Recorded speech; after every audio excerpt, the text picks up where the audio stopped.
নওগাঁয় এক মাসেই সড়ক দুর্ঘটনায় নিহত হয়েছেন ১৪ জন, আর গেল এক বছরে মৃত্যু হয় অন্তত ৬৫ জনের, আহত হয় শতাধিক মানুষ। সবচেয়ে বেশি দুর্ঘটনা ঘটে নওগাঁ রাজশাহী আঞ্চলিক মহাসড়কে। স্থানীয় ও প্রত্যক্ষদর্শীদের মতে, বেপরোয়া গতি, চালকদের অদক্ষতা ও ওভারটেকিং প্রবণতার কারণেই আশঙ্কাজনক হারে বাড়ছে সড়ক দুর্ঘটনা।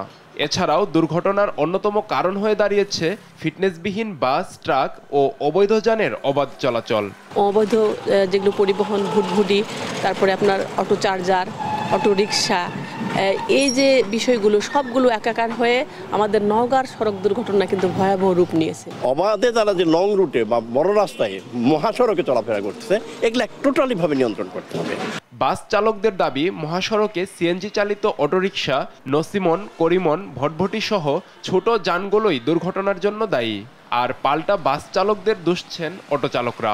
সিএনজি, ব্যাটারি চালিত নসিমন, করিমন এগুলার কারণে সড়ক দুর্ঘটনার কারণ এরাই ডান বাম কিছু বুঝে না, এসে মাথা ভরে দেয়। হাইওয়ে গাড়িগুলা যারা আসে এরা এত স্পিডে গাড়ি চালায়, এদেরকে দেখার মতোই বাংলাদেশে কেউ নাই। বাস চালারা মনে করেন হেল্পার দিয়ে গাড়ি চালায়, এত দ্রুত গতিতে গাড়ি চালায় ওনারা, যে মনে করেন রাস্তাঘাটে গেলে আমাদের জন্য না আরো অনেক গাড়ির ক্ষতি হয়। দুর্ঘটনা রোধে লাইসেন্সবিহীন চালক ও অনিবন্ধিত যান চলাচল বন্ধে অভিযানের পাশাপাশি জনগণকেও সচেতন হওয়ার পরামর্শ পুলিশের।